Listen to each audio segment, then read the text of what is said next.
Hey guys, welcome to a new video. Today we're going to get into some theories and other fun details about what's going on in Season 8 and perhaps what some of the main inspirations were for a lot of the characters and storyline for this season.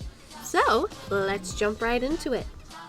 Now I know that you guys have been hearing me talk about something to do with bears. There's something to do with these bears all around Fortnite. They're showing up everywhere. They're, in attics, they're in shops. They are a whole store in Happy Hamlet. And there are statues, there are drawings on desks of bears. And it seems as though they've been kind of hinting bears for a while. And bears keep popping up in different places all over the map. I want to talk first about Tezcatlipoca. Now, he was also known as the Smoking Mirror, and god of the Great Bear constellation and of the night sky, one of the major deities of the Aztec pantheon. We do have this whole new area, Sunny Steps, and is completely dedicated to Aztec mythology and architecture. And if you look at it, I mean, it's pretty easy to tell that that is kind of what they are going for. And I'm going to tell you guys why I think that I am on a roll here with some of the mythology. Now, the first thing I want to talk about is Tezcatlipoca, who is the Smoking Mirror and the god of the Great Bear constellation and of the night sky. So I do believe that this is going to come into play at some point. There are a few things I'd like to cover about him. We're not going to go over everything about him, but just some of the things that stood out to me. Some of you may remember a certain loading screen with a bunch of bananas carrying a king banana up to the top of the volcano, and everybody has been like, why is this banana so happy? It kind of seems like he's being sacrificed. Well, actually, Tezcatlipoca introduced virtuous Quetzalcoatl to sin, drunkenness, and carnal love, and it actually put an end to the Toltec Golden Age, and under his influence, the practice of human sacrifice was introduced to central Mexico. And I think that the reason that they made these characters bananas in the game is because a lot of the time they were children, and I really doubt that Fortnite was going to put children sacrifice in the game. But that's kind of what the bananas are representing, is kind of what Tezcatlipoca brought to the table. And as for the Smoking Mirror, something's a little bit interesting, guys. It turns out that he actually has a foot that is made of obsidian, but it's also this like black mirror. So if you guys have not seen the brand new Creative Island, it is all obsidian. It's like mirrored obsidian, and I've been wondering why. Like, why would they add such a weird island? But when you come into some of this mythology and you're looking at like these little details, it starts to make a little bit of sense that perhaps maybe these islands were influenced or inspired by this smoking mirror obsidian foot in Aztecian mythology from Tezcatlipoca. It's all very interesting, and we'll also get to Quetzalcoatl, who was the virtuous guy who, was taken over by Tezcatlipoca, as we were talking about earlier. But yeah, that is just one of the things that I thought was super interesting. The ritual that took place with these bananas in Fortnite is pretty much the exact same kind of ritual that they did in Aztecian culture.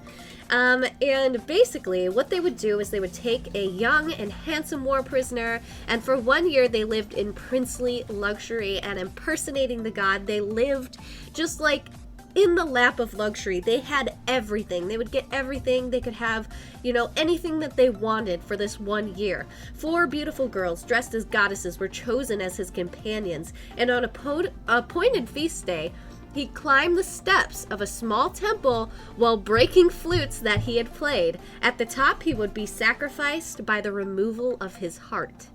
So, I mean, they did replace the temple with the volcano and the removal of the heart with throwing them into the volcano. But for the most part, this is pretty much why the banana thing makes so much more sense now. And I hope that that clears it up for you guys as well. But yeah, just one little fun fact of many, and we're gonna get into the rest.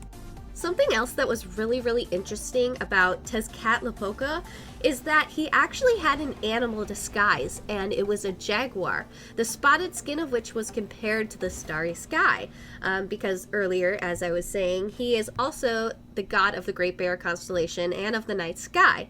Now, I know that the new Master Key is kind of modeled after a tiger, but I think that that was somewhat inspired by this Tezcatlipoca's disguise, the jaguar. Now, of course, one has spots and one has stripes, but, you know, they like to change little things, and this could possibly be one of the reasons that he gets the wildcat mask later on.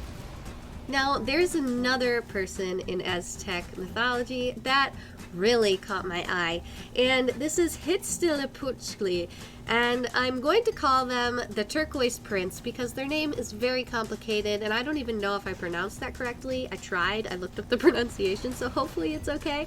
But something that's really interesting about the Turquoise Prince is that he's an Aztec sun and war god, one of two principal deities of Aztec religion, often represented in art as either a hummingbird or an eagle. Now, I think you guys know who we're talking about. Turquoise Prince, sun god, birds, sunbird. Sunbird! How about that? And what color is her hair? Oh yeah, turquoise. So, the thing about the Turquoise Prince is that he is somewhat of a reincarnating prince or god. So this basically means that he could come back in any form. So I think what they have done is they have Sunbird, and Sunbird, obviously, we just got. She's very much bird-like, hummingbird kind of wings and eagle beak. It really makes sense, you guys. It's crazy how much some of this stuff goes together. This deity in particular is represented as a guide to basically people who would go on the long migration the Aztecs undertook for their traditional home to the Valley of Mexico. So during the journey, the image in the form of a hummingbird was carried upon the shoulders of priests, and at night his voice was heard giving orders. So basically, they could turn into a bird, and they would use this as like kind of a disguise, kind of like how the previous god that we talked about, Tezcatlipoca, used to dress up as a jaguar, and that was kind of their animal disguise. Well, their animal disguise was a hummingbird or a eagle, so they could take either form. It was believed that after the sacrifices that Tezcatlipoca had influenced them to do, that their death, the death of the warriors, first formed part of the sun's brilliant retinue. And then, after 4 years, they went to live forever in the bodies of hummingbirds. So that was their belief back then, is that, you know, these people that they would sacrifice to the gods would basically become hummingbirds and live, you know, forever as hummingbirds. So hummingbirds and eagles were seen as like very, you know, prestige and sacred creatures to them. You know, they basically essentially worshipped, you know, hummingbirds and eagles as their gods. Another interesting thing about Sunny Steps is the way that the pyramids are set up. There's 2 pyramids that are the same size, and those are actually Aztecian pyramids in the sense that there were always 2 that were the same size, and they were to worship the Turquoise Prince and Tlaloc. And Tlaloc is actually another Aztec god, or he who makes things sprout, and they were an Aztecian rain god. Now, there's actually a lot of gods of water and rain that are coming out of the Aztecian mythology, and so what's interesting about these 2 facts with the pyramids and the rain is that we're going to be going through all of the elements. We know that there's going to be earth. We've already had fire. We've had ice. There are a lot of elemental Aztecian gods, which is going to make kind of relating some of this easy. But yeah, I want to actually move on because there is somebody very important we need to talk about. And that person is, you guessed it, Quetzalcoatl, basically the god that we believed was going to be whoever was possessing Sidewinder. Now, Sidewinder we know is possessed because of her eyes, and also just due to the idea that she has found some kind of archaeological artifact, and she seems to be controlled by it. And the reason that we assume this is because of the red eyes on the snake, the snake artifact, and also the red eyes that she has herself. That's also not the only reason that I believe it was Quetzalcoatl. I also believe that it was because Quetzalcoatl is known as the feathered serpent and one of the major deities of Mexican pantheon. So they're actually more of a Mayan god, but Mayan and Aztecs kind of shared a lot of the same views. It's kind of like how Roman gods and Greek gods, they're kind of like the same story, but they're not. It's kind of a similar thing to that. The names are different and things like that, small details or, you know, people involved are slightly different, things like that. But Quetzalcoatl is known as like this feathered snake and is associated with snakes and serpents. And so it makes sense that this would be the god that would possess Sidewinder because she seems to have a lot to do with snakes. Now, there is also another goddess. Her name was, I hope I pronounced this correctly, Nahuatl, and she is known as she who wears the jade skirt, and she was actually seen a lot with Tlaloc. It's spelled Tlaloc, so that's a little confusing. Tlaloc.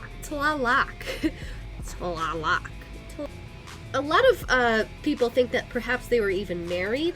But what's interesting about this is that she is also the goddess of water and rivers, and she's, you know, in some ways like related to the rain god, having to do with water and things like that, because Tlaloc was the rain god, where she is like rivers, lakes, streams, fresh water, that kind of stuff.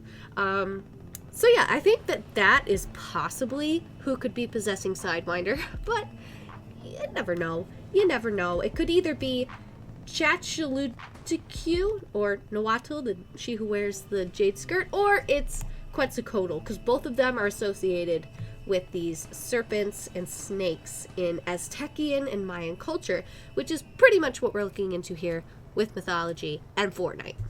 Now, something that we could maybe look out for as well is the possibility that she who wears the jade skirt is a skin that has not been released yet.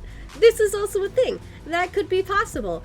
So perhaps if we get a new skin soon who has a green or jade skirt, we're gonna know exactly who that is.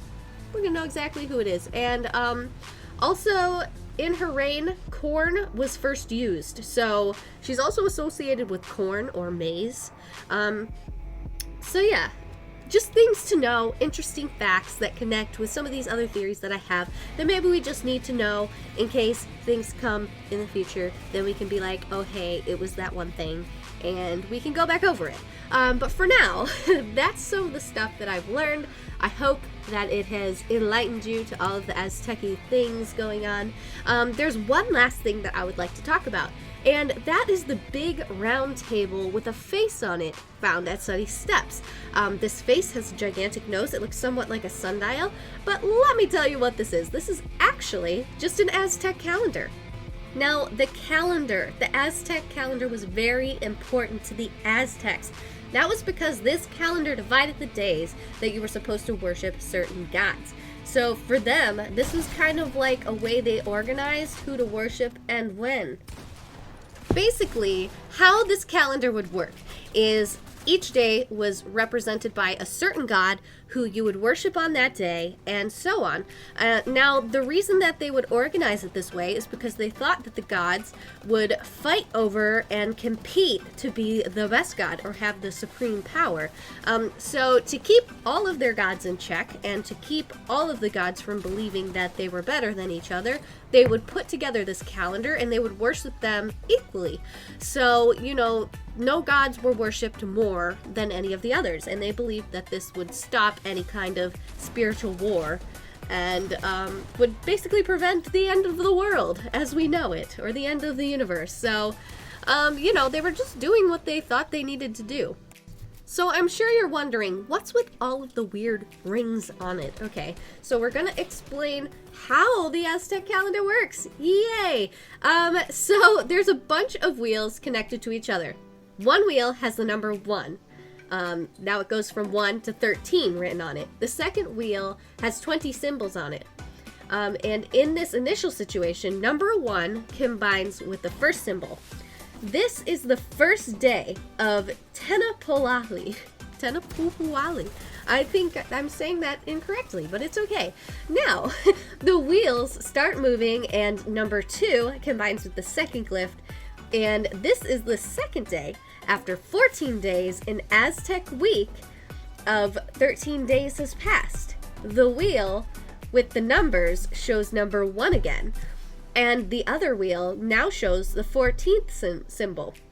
After 260 days, the 2 wheels have returned to their initial position, and it basically starts all over again. And yeah, so that's basically how it works. And they actually have lists of all of the gods and what orders that you're supposed to do it. I will have the links to all of this stuff down below, but I thought that this stuff was super interesting, and also I didn't think that a lot of people actually looked into this. So it's actually pretty cool to know this stuff and then look at how much work and effort and history went into inspiring this game and the lore. And I just think history is so cool. I think mythology is so cool and so interesting. And so I just wanted to kind of share my love of Fortnite and my love of mythology and history with you guys and show you what I believe to be the inspiration for all of the stuff in Season 8. So I hope this clears that right up for you guys. And yeah, that's about it. Make sure to subscribe, hit that notification bell, and like this video if you enjoyed my theories and whatnot. Or maybe you just learned something. Or maybe you just want to like my video. That's fine with me. But I will see you guys in the next one.